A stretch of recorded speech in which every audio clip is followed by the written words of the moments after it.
I've been on this journey since 1999, so it's been a long haul, many different experiences along the way, a lot of challenges, but in all, very rewarding. What I'm going to share with you tonight is the first part of the teaching of the Chakana. Elaine has invited me to do a whole series of talks over this in 2015 on other aspects of the Chakana. So we're starting with Earth this evening. And what I want to do before we go into the actual talk is do the invocation. Alberto Villoldo is a very well-known writer on the Peruvian tradition. He's written several books, and I managed to find an invocation done by him. It's honoring all the directions, and we do this before any ceremony, before any talk. It's very important to do this in our tradition. So he's doing it in his way. It's not necessarily the way that I've been taught, but I will explain things as we go along. But what I'd like you to do is close your eyes, because I don't want you to look at the visual. The visual to me is not important. It's listening to the words of the invocation that are important. So I'm going to put it on now. I hope the sound works, because I wanted to have a whole lot of flute music beforehand, and we had a bit of a hiccup there. But anyway, I'm going to put this on now. You just close your eyes, and we're going to start now.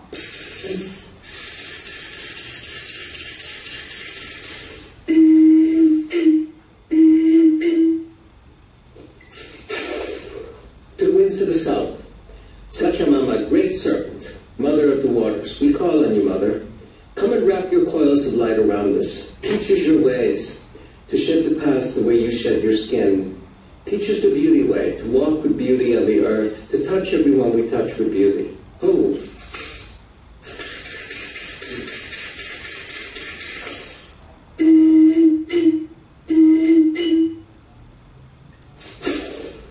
To the winds of the west, Mother Sister Jaguar, come to us, walk among us, teach us your ways of fearlessness, of gentleness. Teach us the ways beyond death. Be with us. Hold.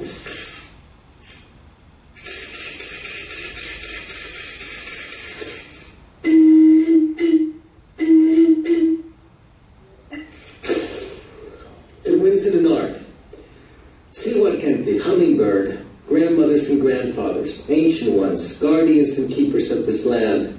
We call on you. We come to honor you today, you who come before us. And our children's children, we call on you. In your name we gather. Be with us. Oh.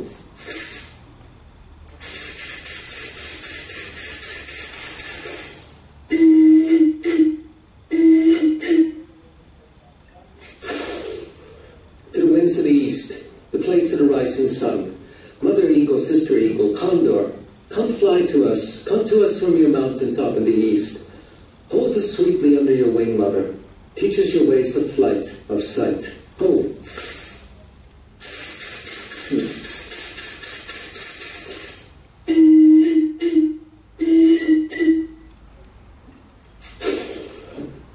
Pachamama, great Mother, Mother Earth, we come to you, Mother. Thank you for your breath, for your waters, and to all our relations, the stone people, the plant people, the creepy crawlies, the winged, the furred, the finned, all our relations. Oh.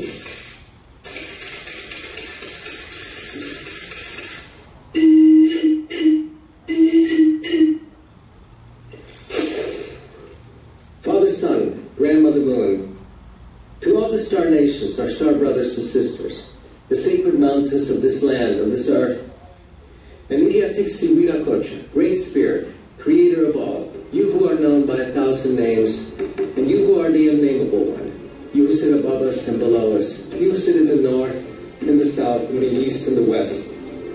Thank you for bringing us together today, for allowing us to sing the song of life one more day. Oh.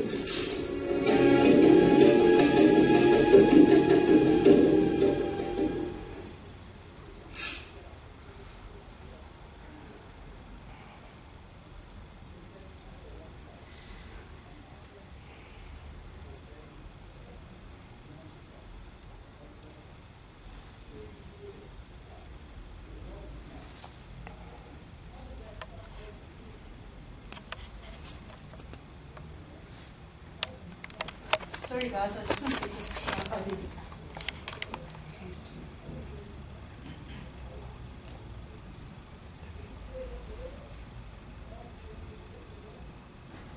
Right. Okay. So as you see, we're doing the teachings from Peru, and we're going to look at the first side, Earth, of the cosmology and the Chakana. Now, I'll show you what a Chakana is. This that I wear around my neck is the Andean cross. Here it is. I just want to get this light working. There we go. There it is. Now, the Chakana is a very, very ancient symbol for the cosmology of the whole Andean region, which you see over here. It stretches right to the Peruvian Amazon, all the way down through Bolivia, and it's where the Andes Mountains run along there.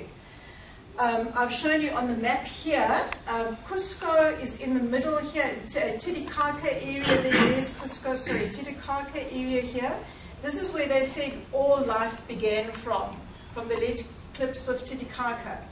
And there's the Inkan way, the Capachnan, which is a very, very sacred route that runs all along the mountains into Ecuador.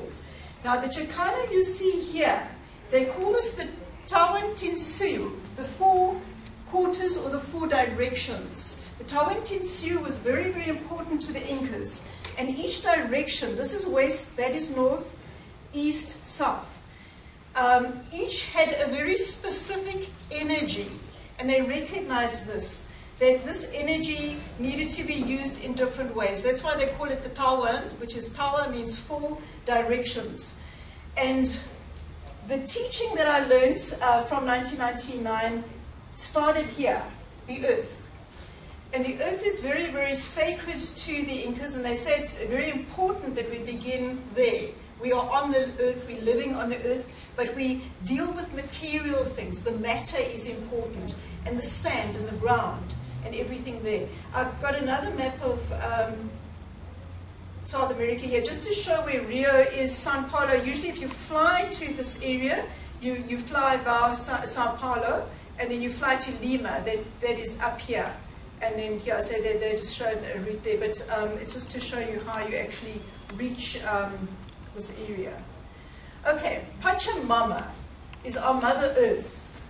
And I believe that Mother Earth initiated this teaching. It may sound weird to many people who think in a left-brain way. I have heard Mother Earth speaking to me over many, many years.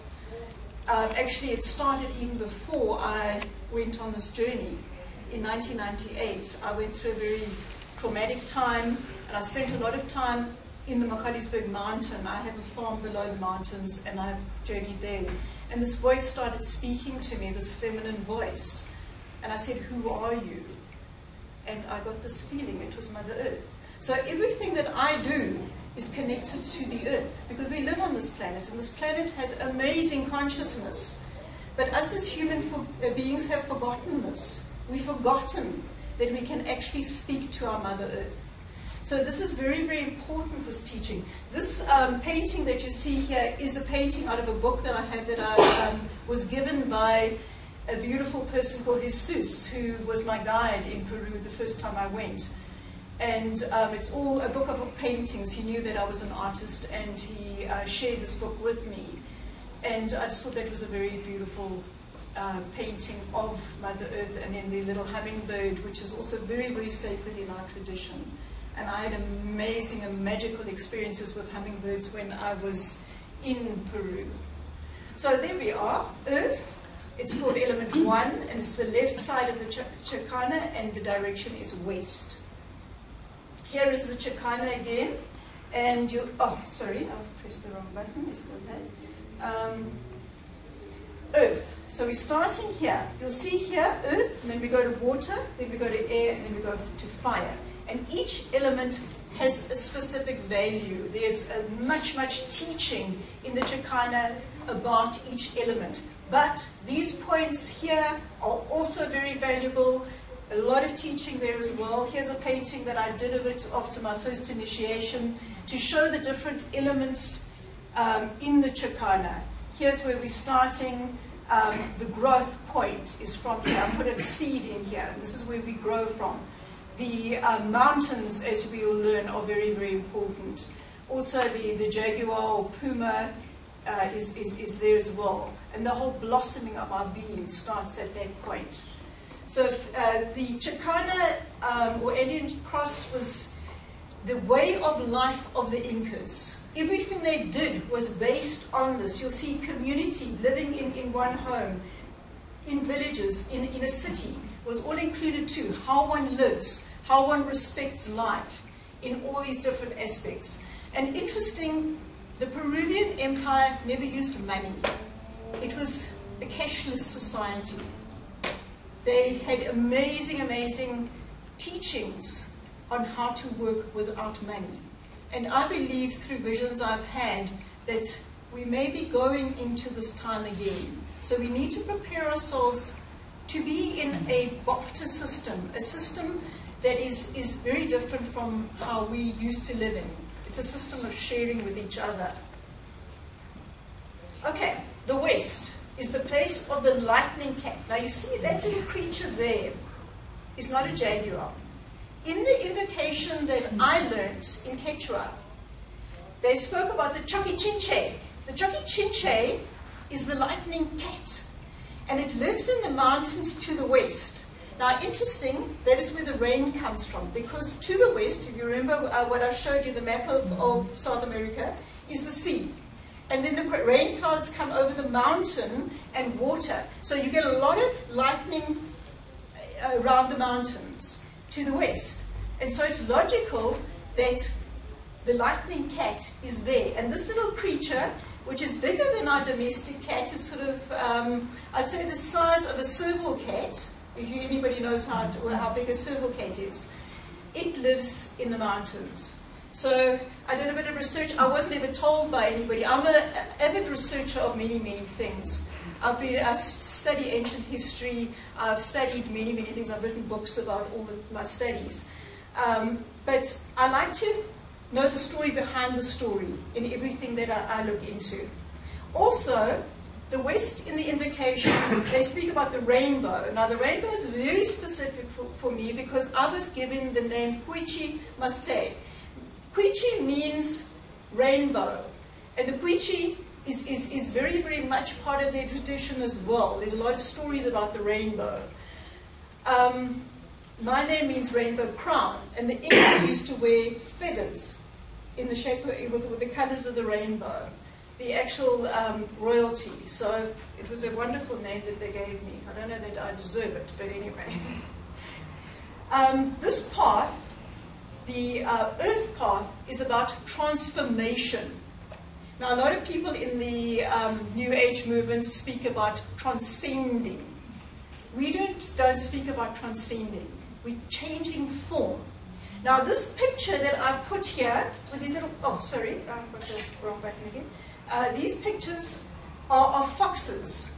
In the 1950s, end of the 1950s, they started a project in Russia with wild foxes. And over 30 years, they domesticated wild foxes. And there was no other animals that came, dogs or anything that came into the breeding program.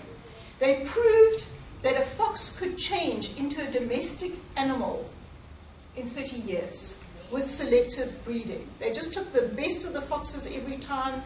And if you look at that little one, it's quite dog-like. This one's still fox-like. This is a black one. So I believe very strongly that we can transform our beings. We can change with practice. This path takes a lot of practice.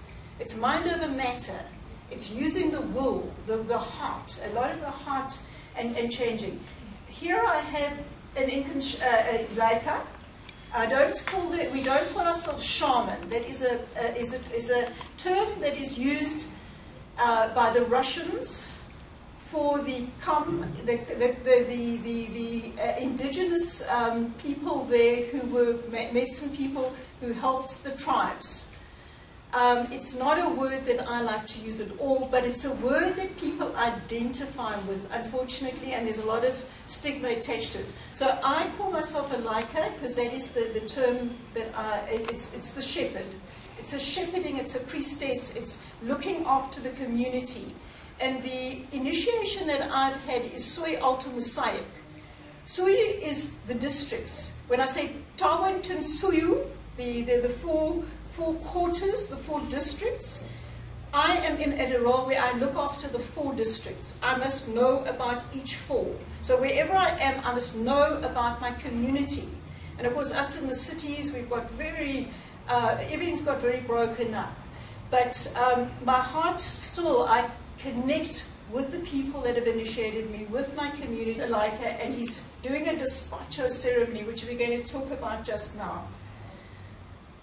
There are qualities that one starts working with in the earth direction, the west. It's to want, to desire, to wish for. It's connected to the munai. It's connected to the heart. The word munai means heart desire. It's not love. A lot of people misconstrue this too. If you go to a Petra dictionary, which I have, they speak about munai is to wish or desire with the heart. So it's a heartfelt wish to change. It's a heartfelt wish to internalize this teaching and do something with it. And one starts with that essence before anything else. So and it starts with matter, because being in a material world, we desire matter. I mean, if you think of the Buddhists and their teaching about desire, is to relinquish all desire. The Inkas don't teach that at all. They value matter and see matter in a very, very different way to how we generally see it. And I'm a wealthy woman, and I don't deny that. And through this, I have become wealthy. I'm wealthy in so many ways. Financial is just part of it. And I don't want to brag about it, but I believe that this teaching has brought me everything that I have desired in my life. I have wonderful friends. I have wonderful opportunities that arise all the time for me. So that is very important. The whole thing of the earth, the whole teaching, what they call the axiom of the earth, is ask and it will be given you. Seek and you will find. Knock and the door will be opened. This, one of my shamanic, my Layka master told me. When I actually did a painting and I put this in on the painting. He got all excited. He said, but this is earth, this is earth. So I said, yes, this is it. And that is the desire. You're asking, you're desiring to know. You're desiring to find out more. You want to be included in this teaching. Another quality of the earth is that earth absorbs. Now, this is an amazing quality, and it's a very practical thing. If you sit on the earth and you're feeling down, and you ask Mother Earth or Pachamama to take your troubles away from you, she literally absorbs the troubles. She takes heavy energy from you. And the intention, the desire to change your state of being is asking and allowing it to happen. And miracles happen. I remember the first time I lay on the earth, and I was in this group in Murdoch Valley near Simonstown. And I just asked, I was going through a tough time, and I just said, Mother Earth, please just take this away. And I just burst out crying. It's just like I shed many tears, and it was like a huge relief with her taking all this tension that I had in my body. What I have here that I want to show you, these are what we call mesas. Now here is mine. This is our sacred power bundle. It's filled with sacred objects, and mainly stones and crystals from sacred areas. This is also of the earth, and in ceremony we use this to also absorb heavy energy from people in our despacho ceremony. So one uses stones and crystals to do that because of that absorbing quality. What does earth primarily comprise of? And here we have, sorry, here's my thing again. We've got, where's this? There it is. Sand, soil, crystals, stones, rocks, hills, dunes, mountains, shells, metals, bones, and a geological and mineral record, and a record of life. So those are all the things that it comprises of, but there's also much more. We have, as Laykas and people on the Andean path, we have a special relationship with mountains. Now, all those things that were on that previous list are in mountains. Mountains are where the tectonic plates come together. There is very specific energy in mountainous areas. And if you think of mountains, they are like the Himalayas are growing. The Magaliesberg is basically sinking. It's going back into the earth. It's over 3 billion years old. And that ancientness, that's why I stay on the slopes of the Magaliesberg, because I relate very much to the Magaliesberg. And she told me her name is Inaka Aramu. Inaka Aramu takes the energy and uses it. I have a photograph here of a trip that we took to Hermanus recently, and we went into this Fern Valley Nature Reserve. That's my husband walking there. But amazing energy in the mountain. Beautiful rocks and stones that you can pick up. But you always ask, before you pick anything up, it's part of the teachings, you ask, may I pick you up? Am I allowed to? Because some stones are not for you. And I've got, my mesa became so big that I could hardly carry it around because of all the stones that said, yes, take it. So I've got baskets and baskets of stones, and I do select and reassess what I need to put in this mesa again very recently. So yes, mountains are very precious. We give them names. They're called apakunas. It's an apakuna spirit, a mountain spirit. They all are alive. They have their own character. And when you go to Peru and you're initiated, they give you a set mountain. That is Shikong. Shikong was my first initiation when I became Alto Mesoyoq. This is the mountain I was asked to honor. And we actually went onto the slopes of this mountain, and it was a very overcast day. And I just wanted to see the mountain. And kept on putting in it, please show me your face, please show me your face. And eventually the clouds parted and I saw this beautiful mountain. And it was really an honor to be sitting at its feet. This is also in Peru, the paths up the mountains. That's one of my favorite mountains that you see from Cusco. I've honored it for many years. It's Mount Osangate. It's one of the biggest peaks in Peru.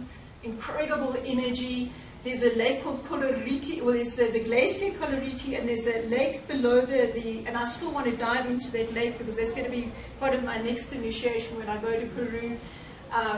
Actually, a lot of shaman or Laykas have passed away.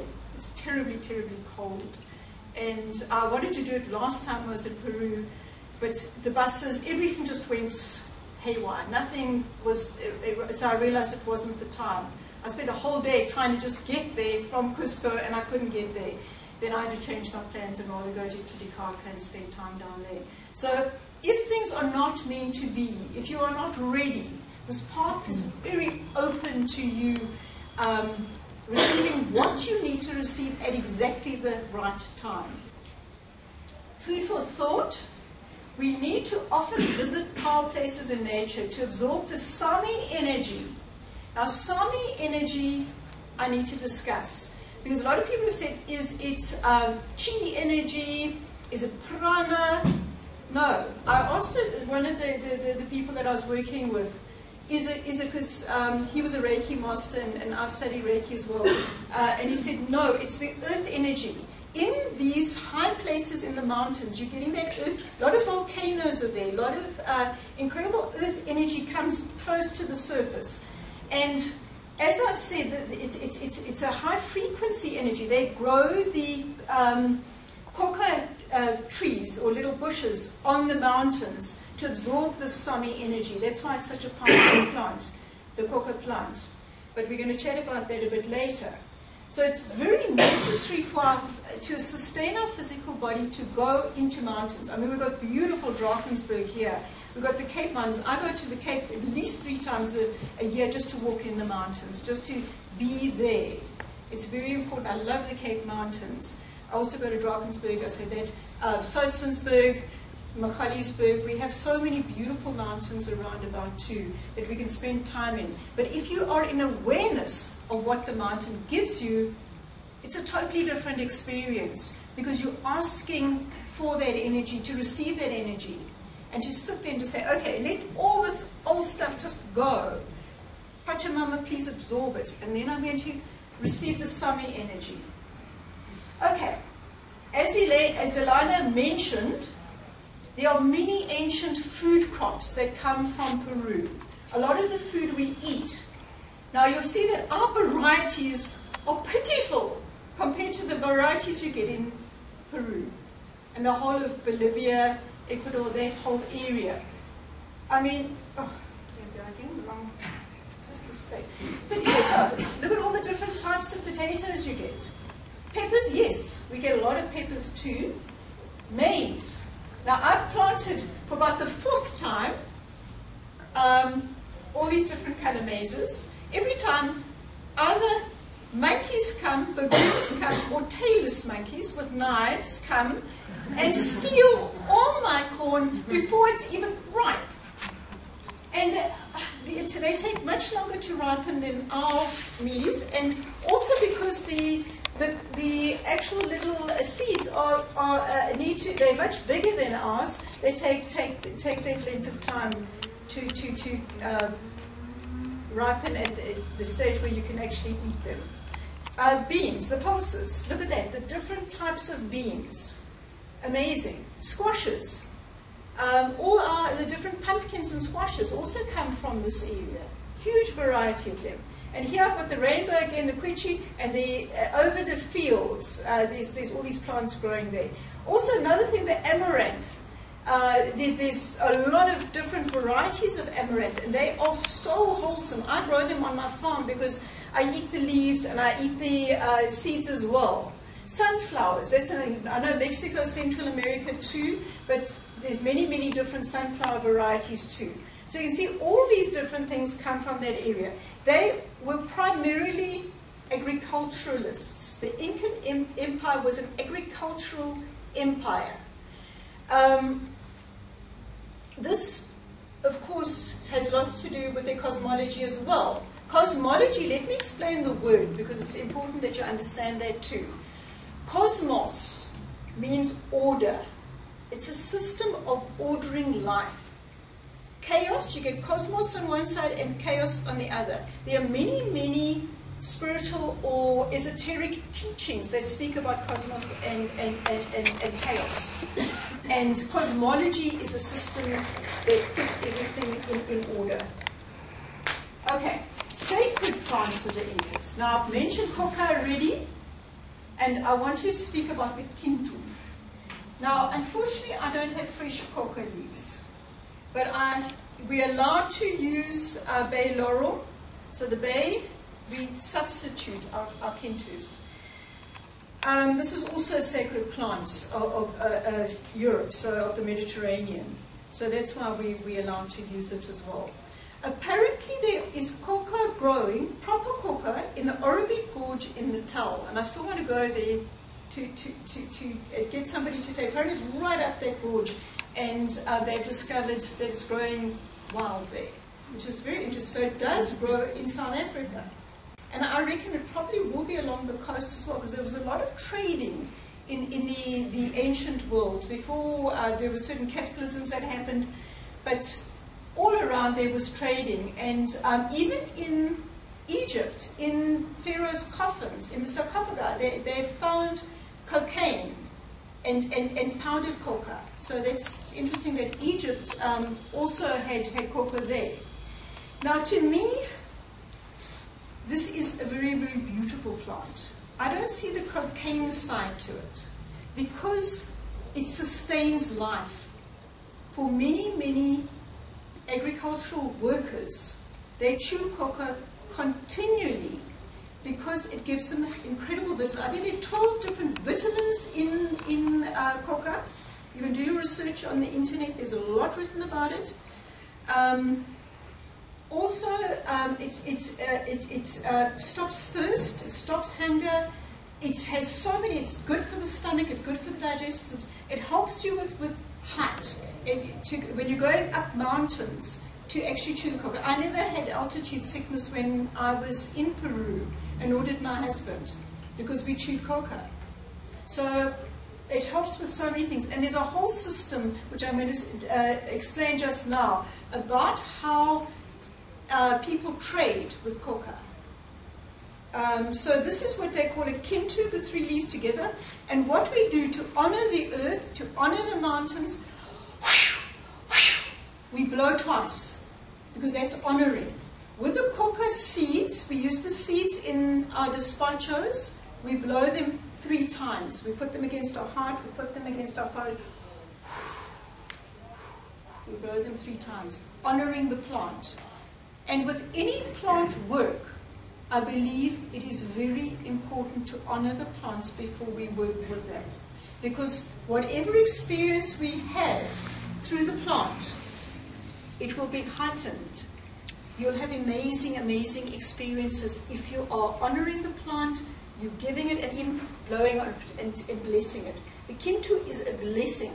I've even called one of my cats kintu, because he's such a blessing to me. Interesting, it's also an African name. They said that the man who, like Prometheus, who discovered fire and gave fire to humanity was called kintu. You do your study about that. So it has a dual meaning for me too. That the African fire was started with the kintu.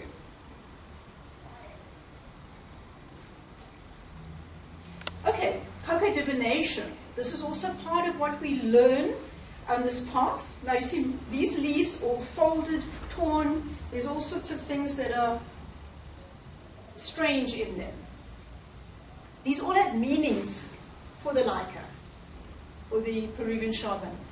They put a bit of what they call a manta, a piece of, there I've shown you there, the photograph I got from Google Images, the manta and condor feather, and you throw them and you go like this with your feather, and they land in different places, and they land on the Chakana. You remember all the teaching of the Chakana? If they land on the earth side, it means something. If they land in the air side, it means something. If there's a lot of there, you can have a whole lot of divination explanations through the Chakana and where your leaves fall. Okay, sacred resins and aromatic plants. I don't know if you smelled the Palo Santo when you came in. I had the whole room. I did a special blessing on the room with the Palo Santo when I came in. It's a very, very special sacred wood. And it has a lovely smell. I don't know if I should maybe light this again. I think that would be a good idea, so that you can actually smell it, because it's a very different smell.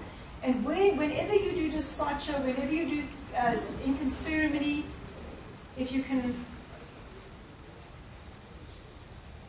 I just want this to burn a bit, and you can pass this around and smell it.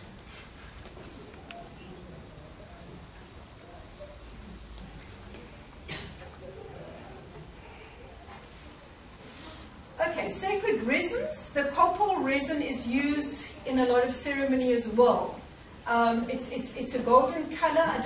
It's the background. You'll see the background of this slide has the copal in it, so you can see what the resin looks like. The Palo Santo wood, and then Viricoya, aromatic herb. It almost looks. You can buy it at Kirstenbosch, the same we do. It's part of the fynbos. You can get it. Somebody brought it up here, but unfortunately the plant didn't survive in Joburg, Pretoria area. It needs to grow in the Cape. So if I knew somebody in the Cape that could plant for me, I'd be very pleased, because to go all the way to Peru and buy more, it's quite a schlep. So yes, Viracoya they use in the despachos, and they also use it as an incense, like in an incense burner. Then you can smell that smell as well. The Floretera as well, that's another one that they use. It's in the despacho ceremony. You see here they're burning, and here they'll be putting it into the despacho, the Layka. Wairuru seeds, royal Inkan beads, showing wealth and status. Now, you'll see a lot of people in the Inkan community will wear these beads. You buy them in the streets at the markets. They sell strands of them.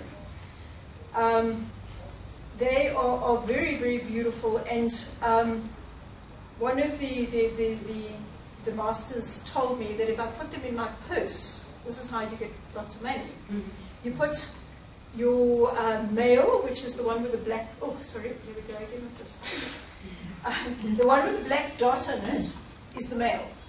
You put that on the right side of your purse. And the female without the black dot, oh no, what is this always do this to me? That one, you put on the left side. You put your money between in your wallet. And that ensures that your purse is always full.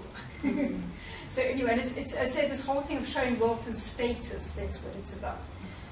And all the royalty used to wear them, these lots and lots of these red beads. Okay, the created order. Now we spoke about the Chakana and what the cosmology was all about. It's the created order. Now there are two things that they teach right from the beginning that are very, very important. Reciprocation, which is called Aini. Aini is the, what can I say, the absolute foundation of this whole system. Is that you first give out. You are always giving in order to receive. You don't doubt it for a second. So the more you give, the more you assist, the more you help, you will be get back.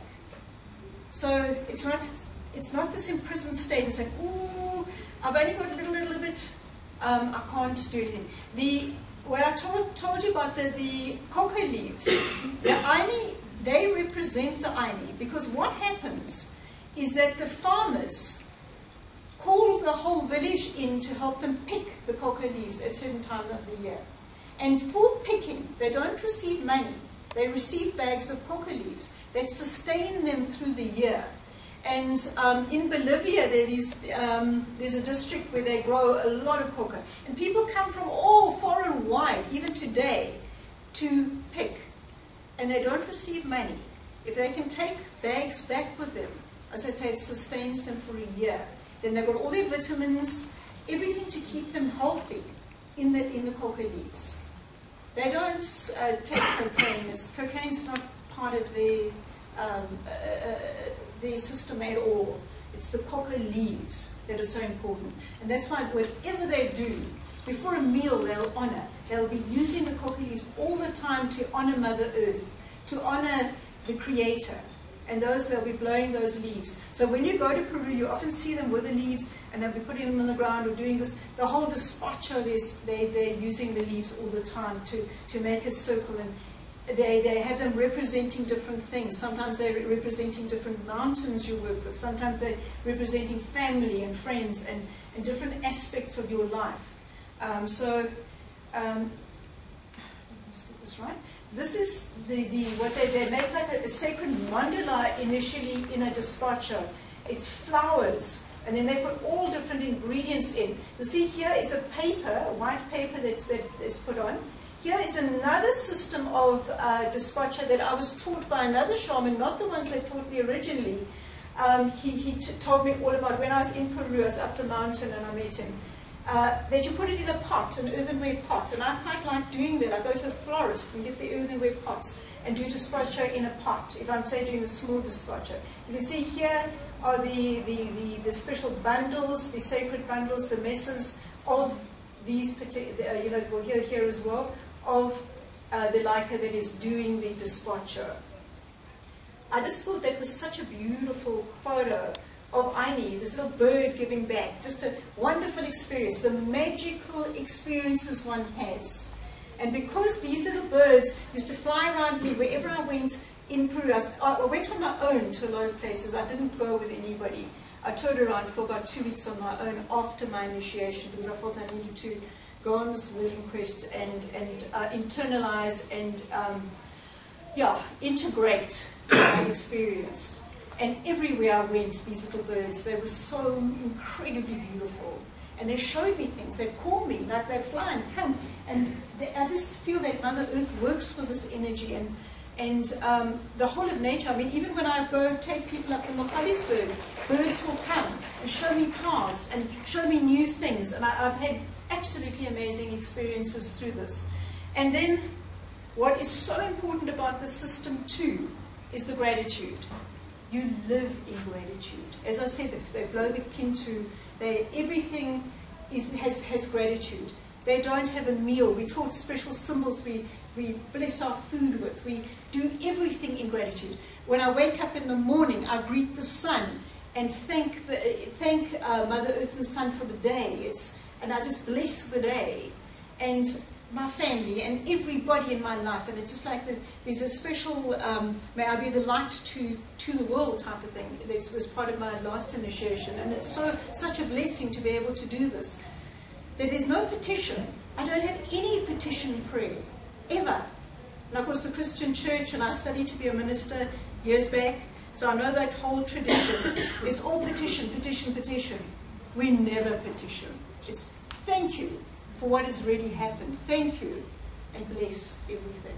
And I love that because it is powerful. Okay, mastering earth energies through correct relationship, which is Aini. How do we work with crystal stones, soil, the mineral kingdom? I've already mentioned what we do. Can anybody remember?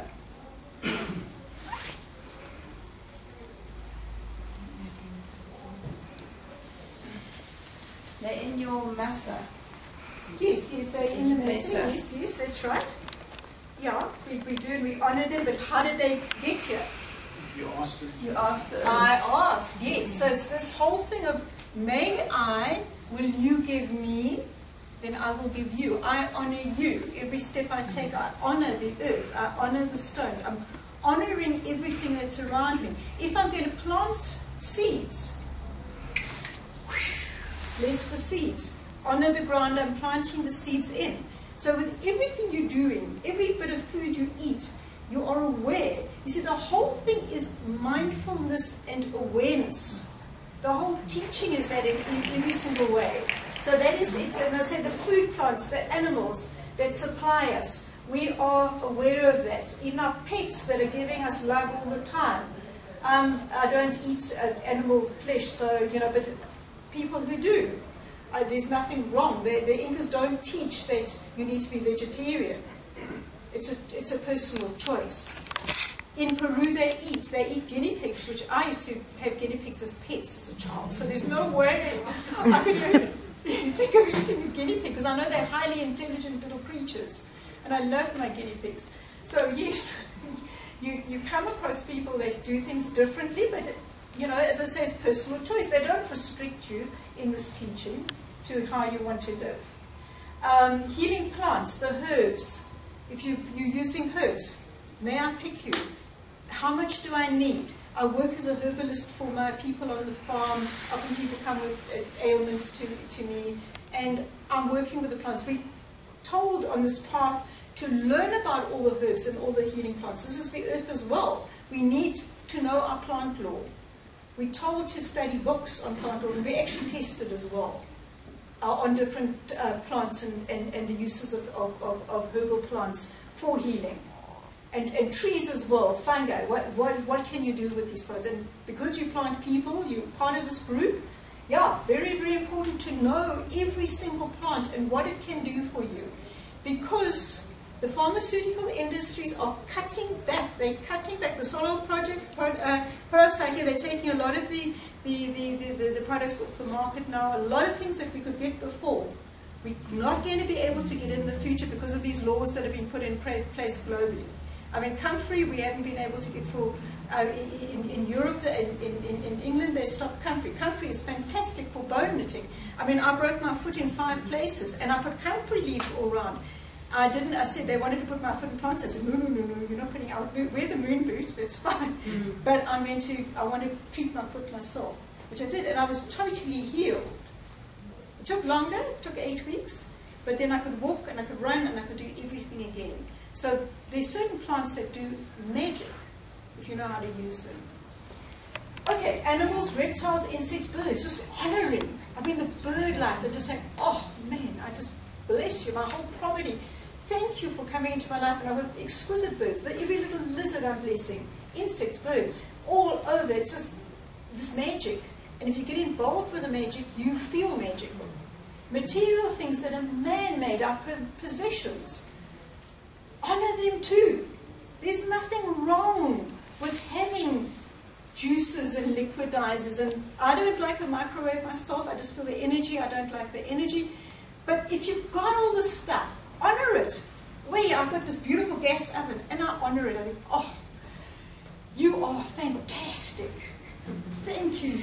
And I got given an egg poacher and a triple boiler for steaming my veg this last weekend. And I just thought, you're magical pots, thank you. So you're living in this gratitude.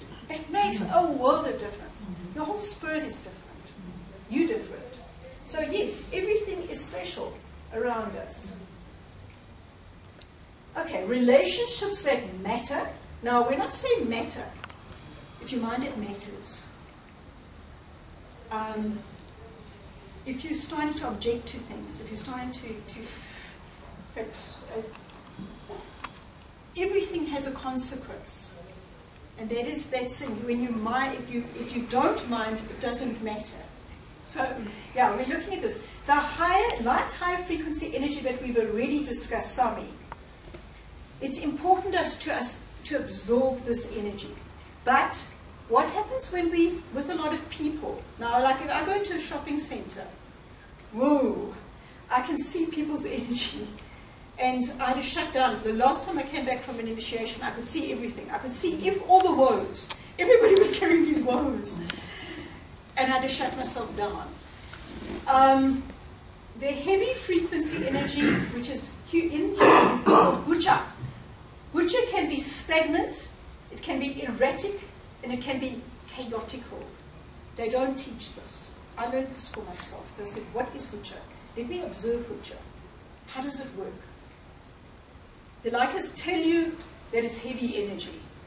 But some people that are depressed and miserable carry stagnant energy. And how we deal with stagnant energy, with the person's permission, I am very into asking people if they need healing. Because I do believe that there's a system in place that certain people have to suffer.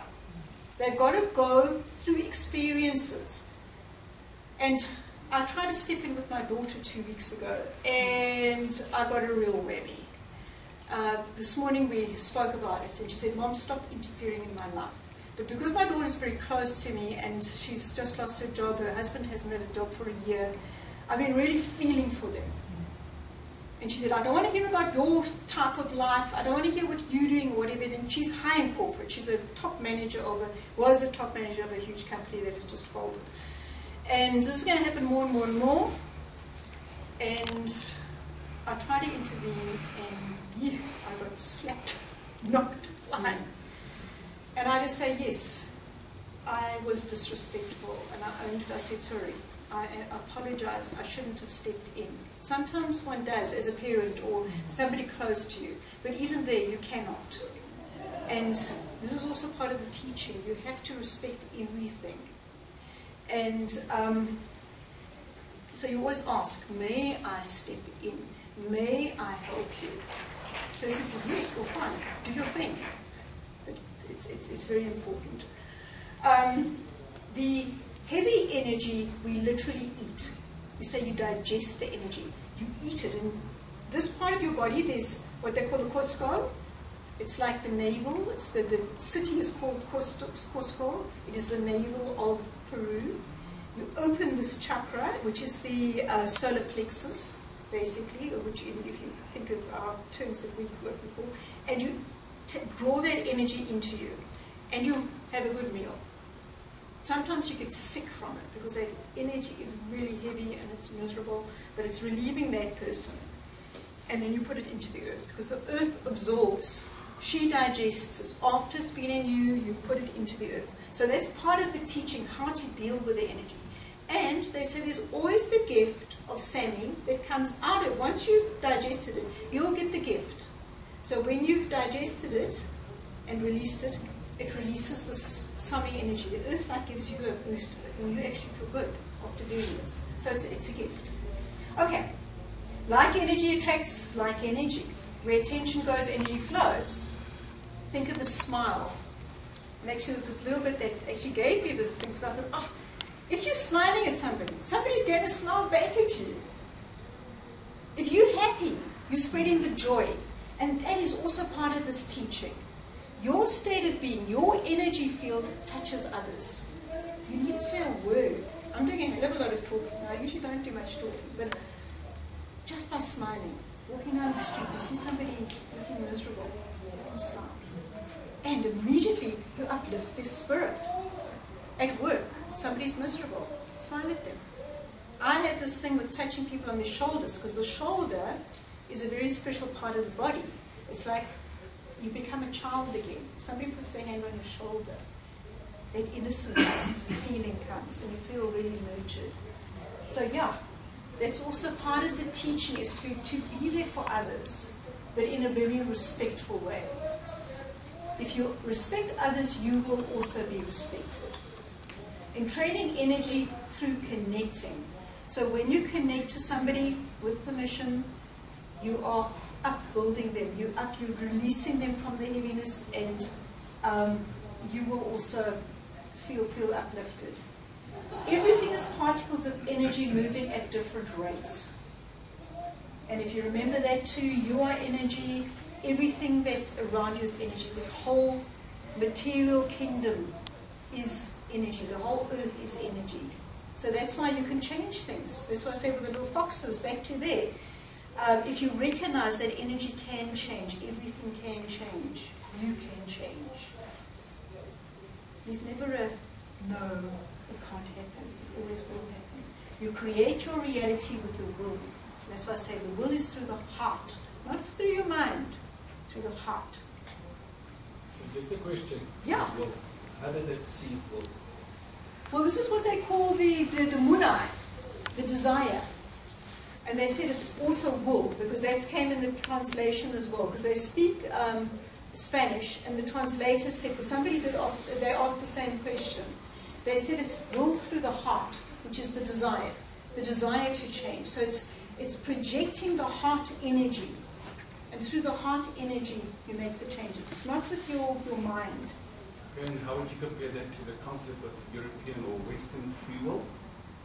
Okay, now free will, how do you, because free will is like you can do whatever you want to, whenever, if you've got free will to... No, my consideration of free will is the concept that the name itself says it. It's free will. So in terms of free will, it can never be controlled. So if everybody has free will, there is something within me that is free. Yes, I can't control it. Yes. So the cost aspect is that I can't control this energy. It's something else willing through me. It's your higher, well, your inner divine or your higher... Do not know. I do not know. Yeah, because... books that talk about that, but I don't know if it's that. Well, I know that there's a delta between what I think I should be doing and something else that wishes me really to do something else. Yeah, but remember, this world is a huge lie. There's so many restrictions. So we haven't actually... I remember reading a book, Earth, the Only Planet of Choice, many years ago. I think it could have been about 30 years ago. And it spoke a lot about free will. That's why I wanted you to just elaborate a bit. And they said this is the only place we have choice to do whatever we want to. Not that we will be allowed to. That is the problem. There's so many restrictions. We have to live this life. But if we were allowed to be free and use our wills, we could change everything. But I still believe we can. And that is what my teaching's about. That we can, through the will and our intention. You see, they speak about intention, you can do magic. I mean, think of the whole magi and the teaching of the magus and the magician. They use will, but they use their mind as well. So it's a different type of will to this will. Okay. So this will, I must make this point. The will that through the Andean tradition, it's the will of love. You will never do anything disrespectful. There are ceremonies we taught that could be black magic. And you could use them in a very negative way. And I do believe certain people use them in negative ways. And the Laykas tell you, be very careful how you use this energy, because it can go here or there. And remember the symbol, the repetition of any ceremony or anything, it reinforces it. Yes. So you see that reinforcing through time. With any sacred teaching,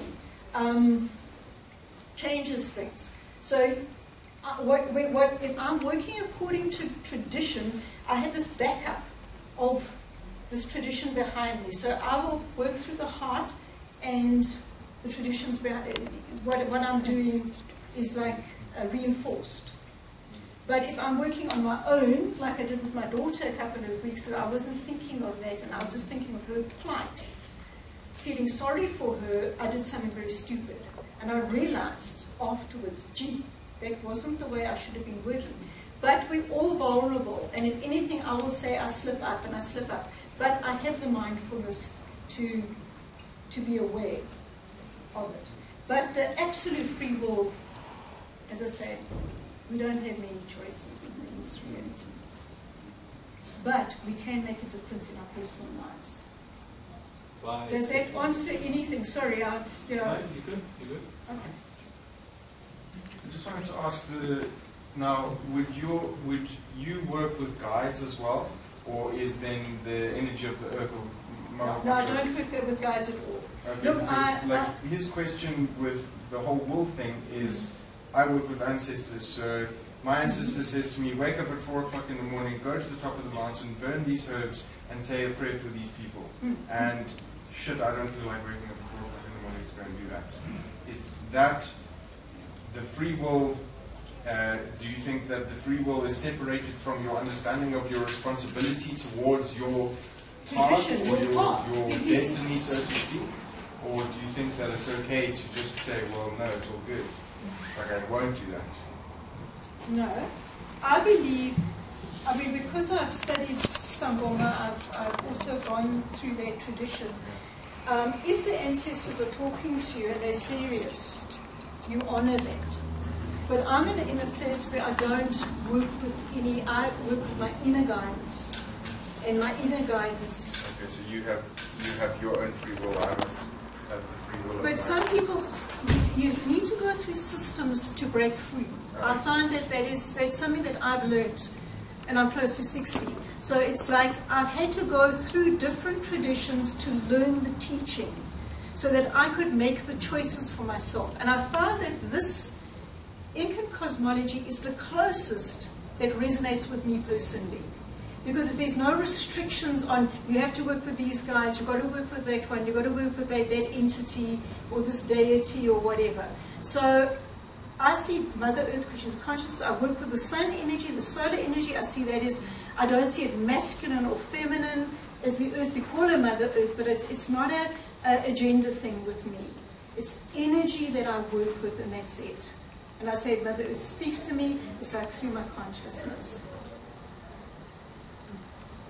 Is that, I have an answer? Yes, that's the. I just wanted to understand the difference in the sense of free will versus responsibility. Responsibility. But if you're following a tradition, you honor the teaching of that tradition. I think it's very, very important. Because then you're not dedicated to the tradition. And you're not learning anything from the tradition. So everything has its place. Every teaching on this planet has its place. You call to that teaching, whatever it is. You respect that. Okay. Working with plant teachers to create greater consciousness, to become more aware and energetically whole. I do believe through my experience, and it's not a huge experience, a very small experience. But when I've worked with plant teachers, I have had the most profound, incredible experiences. A lot of people go to Peru to take San Pedro and ayahuasca. In the teachings, to my level, you only take Coca. I have made personal choices to take ayahuasca and other plants as well. But they do expand consciousness. And if you're honoring the plant and you're honoring what you're doing, it's not a recreational thing at all, as far as I'm concerned. You don't abuse these plants because they can give you essential knowledge. They can change your being. And they do. I can feel the plants in my body. I just think of them and I feel an energy shift in my body. But if you're doing them just like randomly and blah, blah, just to get the experience and go on the kick or high, this is not what this path is about. And as I say, at Kurugapuyuk, which is the level higher than me, I have purposely not initiated because I have not found the Layka that resonates with what I want. And I'm very particular about my initiations, that when I do it, it's got to be absolutely perfect for me at that time. And that's where my inner divine or my inner being speaks to me. And I believe I'm still being prepared for that. Mother Earth is primarily a place of healing. Her original name was Ki or Gaia, meaning the torn or rifted one. I don't know if any of you have studied Akkadian or Sumerian and know about this. There are many books written about her original name and why she has this name. And because she is healing, we are in a process of healing too. There are energies on the earth that it's almost like a repetition of energy that goes all the way through. And I don't think one of us, we're not avatars, we're not these high gurus, is free from healing processes because we're going through them all the time. We're learning all the time through the teaching. The first Gaia, or Ki, Gaia is the Greek word that came from the Sumerian or Akkadian, which is Ki. Was the lost mother Tiamat. Now, I don't know if you've ever heard of Tiamat. This is where the asteroid belt is now. The shattered rocks and water that form a huge bracelet in our solar system between Mars and Jupiter is where Tiamat was. And apparently, according to the Sumerian writings, the Akkadian writings, there was this, what they call the disaster in space, where another body, and I'm not going to talk about this at all, there's books written about it, came through and actually shattered with huge thunderbolts. She was shattered. And the part of her that still remains is Earth. There's no other half there. The half of Earth, our twin, is the asteroid belt. So there's no solid other planet? No, there's no, well, they're parts, particles, they're asteroids. There are a lot of asteroids. And the moon was part of Tiamat's system as well, but it originally came from elsewhere. So the patterns of riftedness, alienation, and abandonment are the basis of all patterns here. And one recognizes that. It's very important. The Ring of Fire, I was told years ago, when the Ring of Fire starts dancing, we have to start waking up. And the Ring of Fire has been dancing for several years. The volcanoes in this ring, and I just want to get it here, you see here, this is where the huge rift was. They speak about continental drift, and they speak about these, but what actually happened, that is the Pacific Ocean is where the wound is healing. It is the healing. So these volcanoes, from time to time, and we're entering this time now, where they start activating again. So her wound is healing. So now, there are a lot of people that are really experiencing a lot of chaos energy with all these sunspots. It's all part of this system, the whole part of the cycle. I've done a lot of studying into this, into ancient time, because I had visions as a young child about the time we're coming into now. and what is happening. So that's why we need to have a foundation to work with. And that is why I've started teaching again. Since 2006, I haven't taught. Ilana said, come, you need to start teaching. And so this is why I'm here. Everything matters. If you mind, it matters. And that's my husband playing the flute. We have a lot of fun. We don't stay together. We separated 3 years ago, but we have magical times together. We have real quality life. I live on my own. And it's wonderful to have a partner like this, who I can really share my life with. And, you know, so we share holidays and the occasional weekend. There's amazing energy out there. Experience it for yourself. This is a photo. I've taken quite a few photos of plants where you can actually see the energy field. And tune into that energy, because that energy can be yours. It can become yours.